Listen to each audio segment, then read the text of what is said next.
श्वेतपत्रिका काढून महाराष्ट्राच्या जनतेला याची माहिती देणार आहे का? एवढे माझे प्रश्न आहेत. पाठीशी घालतात.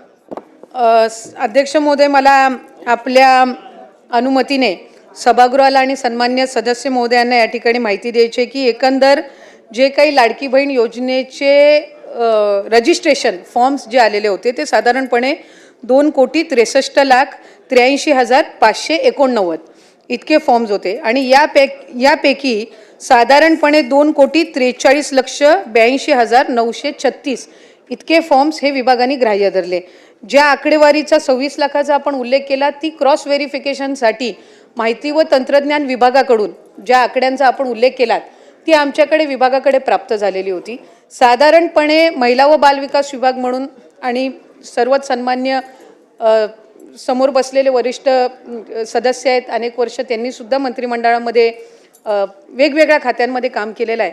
एखादा विभाग ज्या वेळेला एखादी योजना आणतो त्यावेळेला दुसऱ्या विभागाच्या डेटाचा त्यांच्याकडे ॲक्सेस नसतो, तो आपल्याला त्या विभागाकडून मागवायला लागतो. उदाहरणार्थ मुख्यमंत्री लाडकी बहीण योजना ही महिला व बालविकास विभागाकडून राबवली जाते. नमो शेतकरी योजनेचे जे लाभार्थी आहेत यांचा लाभाचा डेटा जो आहे तो कृषी विभागाकडे असतो. तो आम्हाला साधारणपणे जानेवारी महिन्यामध्ये प्राप्त झाला आणि त्याच्यात आम्हाला लक्षात आलं की नमो शेतकरी आणि लाडकी बहीण योजनेचे काही कॉमन लाभार्थी आहेत. मग त्याच्यामध्ये त्यांना 1000 नमो शेतकरीचा लाभ मिळतो आणि वर्षे 500 जे आहेत ते लाडकी बहीण योजनेतनं मिळतात. तसंच माहिती व तंत्रज्ञान विभाग असेल, शालेय शिक्षण विभाग असेल, अन्न व नागरी पुरवठा विभाग असेल, अशा वेगवेगळ्या विभागांकडे या संदर्भातली माहिती महिला व बालविकास विभागानेच मागितलेली होती. त्यानुसार माहिती व तंत्रज्ञान विभागाने साधारणपणे 26 लाखाचा डेटा दिला जो आपण या ठिकाणी आत्ता सभागृहासमोर मांडला. या डेटाचं आम्ही पूर्णपणाने क्रॉस व्हेरिफिकेशन केलं. क्रॉस व्हेरिफिकेशन करत असताना साधारणपणे त्या 26 लाखापैकी 4 लाखापर्यंतच डेटा असा होता की ज्याला रिवाईज स्क्रुटिनीची गरज होती. बाकी सगळे जे होते हे पात्र लाभार्थी होते, त्यामुळे त्यांना त्या पद्धतीनं लाभ सुरू आहे. आता आपण जे काही शासकीय ह्यांच्या संदर्भामध्ये आपण विचारलं 8,000 जे आपण बोगस विचारले तर ते 8,000 बोगस नसून ते 8,000 शासकीय कर्मचारी म्हणजे प्राथमिक आरोग्य केंद्रांमध्ये किंवा वेगवेगळ्या शासकीय ज्या काही आपल्या नोकरी असतात त्याच्यामध्ये काम करणारे आणि नियमानुसार ते तशा पद्धतीनं लाभ घेऊ शकत नाहीत. म्हणून या संदर्भातलं आम्ही सगळ्या जिल्हाधिकाऱ्यांना एक पत्र लिहिलं आणि त्याच्या रिकव्हरीचं काम त्यांच्याकडून साधारणपणे गेल्या 5-6 महिन्यापासून सुरू आहे. म्हणजे मी इथे सांगलीचं सुद्धा आपल्याला उदाहरण देऊ इच्छिते की सांगलीमधले सुद्धा प्राथमिक आरोग्य केंद्रामधले किंवा इतर शासकीय याच्यामध्ये काम करणारे जे आहेत त्यांची सुद्धा रिकव्हरीची जी काही प्रक्रिया आहे ती त्या ठिकाणी 10,500 असतील, कोणाचे 4,500 असतील, म्हणजे ज्या महिन्याला त्यांना वितरित झाले त्यानुसार आहे. आणि ही प्रक्रिया साधारणपणे 2 महिन्याच्या कालावधीमध्ये सगळ्या जिल्ह्यांची पूर्ण होईल. आता 12,000 जे आपण पुरुषांचं म्हटलं तो खरं तर आकडा साधारणपणे 12,000 ते 14,000 मध्ये येतो. ज्या वेळेला ही योजना सुरू केली त्यावेळेला निदर्शनास आलं की अनेक अशा महिला आहेत ज्यांचं स्वतःचं वैयक्तिक बँक खातं नाहीये.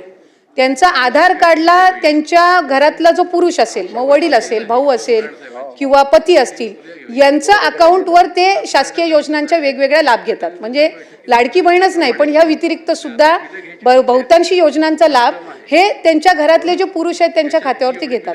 त्यांचं स्वतःचं स्वतंत्र खातं नसल्यामुळे त्यांच्या आधार कार्डला सुद्धा अनेक पुरुषांचे म्हणजे घरातल्याच पुरुषांचे अकाउंट हे त्यांनी लाभासाठी दिलेले होते. त्यामुळे त्या संदर्भातलं सुद्धा क्रॉस व्हेरिफिकेशन हे आम्ही साधारणपणे केलं आणि त्याच्यामध्ये कुठलीही पात्र महिला लाभापासून वंचित राहता कामा नये या दृष्टिकोनातून ही पावलं उचलत असताना ती 12-13,000 एकदम आपण वगळून जर त्याच्यातल्या खरंच लाभार्थी आहेत पण त्यांची बँकचं खातं नाही म्हणून घरातल्या पुरुषाचं त्यांनी खातं दिलेलं आहे, यामुळे ते लाभापासून वंचित राहता कामा नये म्हणून त्या संदर्भातली आम्ही क्रॉस व्हेरिफिकेशनची जी प्रोसिजर आहे ही त्या ठिकाणी गेल्या 3-4 महिन्यापासून राबवली. त्याच्यात बऱ्यापैकी अशाही केसेस आम्हाला आढळल्या की त्या खरंच बेनिफिशरी आहेत पण त्यांची अकाउंट त्यावेळेला नसल्यामुळे त्यांच्या घरातल्या यांचे त्यांनी त्या पद्धतीनं दिलेले आहेत. त्यामुळे अशा पद्धतीनं प्रक्रिया करत असताना KYC जे आपण सुरू केलं याला साधारणपणे आम्हाला 8 ते 9 महिन्याचा कालावधी ती KYC प्रक्रिया ज्याच्यात 13 बाबी पूर्ण कराव्या लागतात मग ती प्रक्रिया आपल्याला सुरू करता येत असते. तर ती आम्ही सुरू केली आणि KYC झाल्यानंतर याच्यामध्ये आणखीन जो सुरळीतपणा आहे या सगळ्या सबंध लाभार्थ्यांच्या संख्येमध्ये तो आपल्याला पाहायला मिळेल. सन्माननीय सदस्य जयंत पाटील साहेब.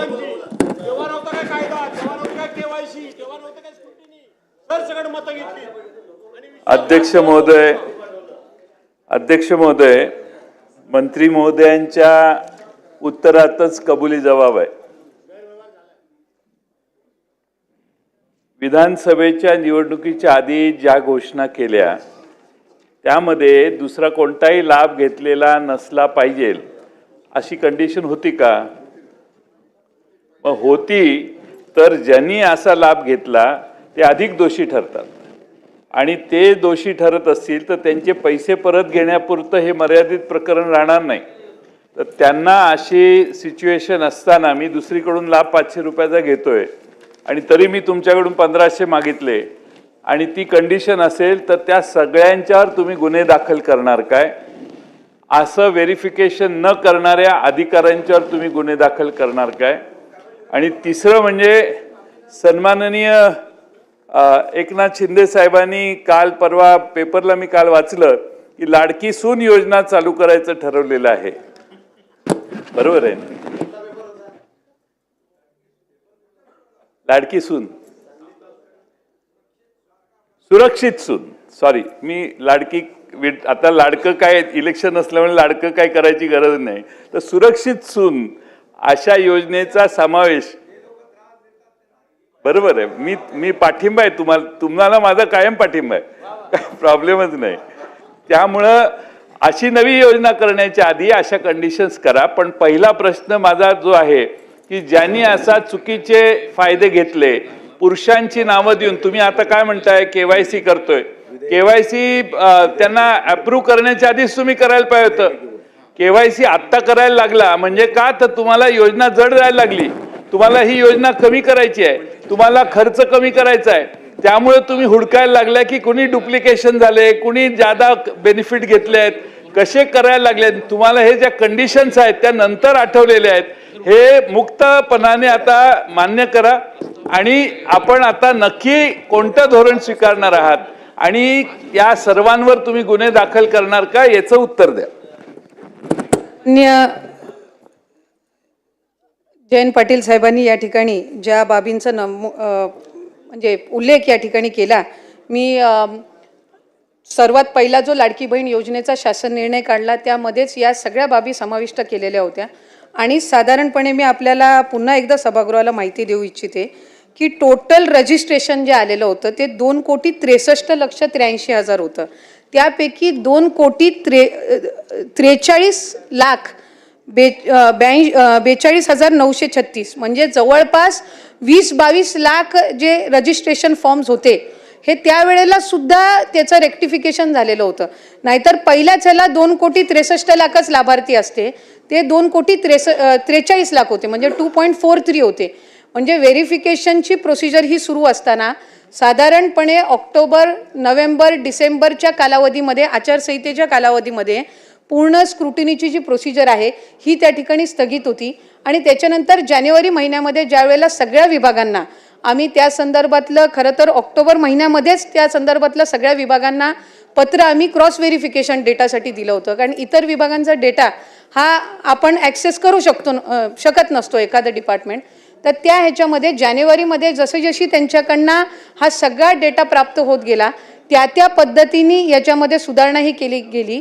आणि दुसरी महत्त्वाची गोष्ट म्हणजे जी ई-केवायसीची प्रक्रिया आहे, साधारणपणे ई-केवायसीची प्रक्रिया डायरेक्ट DBT योजना ज्या वेगवेगळ्या खात्याकडून राबवल्या जातात ह्या सगळ्यामध्येच ई-केवायसीचं धोरण हे घेतलं जात असतं. पण ते घेत असताना काही 13-14 बाबींची त्याच्यामध्ये पूर्तता कॉम्प्लायन्स करावे लागत असतात. त्या दृष्टिकोनातून हा 7-8 महिन्याचा कालावधी जरी लागला तरी ज्या विभागाकडून आम्हाला जानेवारी महिन्यापासून डेटा मिळाला त्या पद्धतीनं त्याचं क्रॉस व्हेरिफिकेशनची सुरुवात केली. आजही ई-केवायसी प्रक्रिया करत असताना 31 डिसेंबरपर्यंत त्याची शेवटची मुदत आहे. पण साधारणपणे 2.25 कोटीपेक्षा अधिक महिलांची ई-केवायसी झालेली आहे. म्हणजे पुढच्या 15-20 दिवसाच्या कालावधीमध्ये पण जी लाभार्थ्यांची संख्या आहे त्यांना ई-केवायसी करण्याच्या संदर्भामध्ये निवडणुकीचा विषयच नाही. खरं तर सन्मान्य सदस्यांनी सुरुवातीलाच उल्लेख केला की लाडकी बहीण योजनेला विरोध नाहीये. हा लाभ जो आहे हा माता भगिनींनाच मिळालेला आहे. काही ठिकाणी पहिल्यांदा लाडकी बहीण सारखी योजना ही महायुतीच्या सरकारने आणली. ती चांगल्या पद्धतीनं त्याचा लाभ हा पोचावा या दृष्टिकोनातून आम्ही काम करत आहोत. आणि मला सन्मान्य सदस्य महोदयांना सुद्धा, भास्करराव जाधव साहेब असतील आणि इतर सगळ्यांना सुद्धा सांगायचं आहे की या योजनेला 1 वर्षापेक्षा कमी कालावधी झालेला आहे आणि सर्वात जास्त लाभार्थी असणारी ही योजना. त्याच्यामुळे वर्षभराच्या कालावधीमध्ये याच्यामध्ये काही त्रुटी, सुधारणा ह्या सगळ्या बाबींवर आम्ही लक्ष केंद्रित करत आहोत. धन्यवाद. सन्मान्य सदस्य जयंत पाटील साहेब बोला. 2 अध्यक्ष मिनिटांमध्ये महोदय, कन्क्लूड करा साहेब. सन्माननीय मंत्री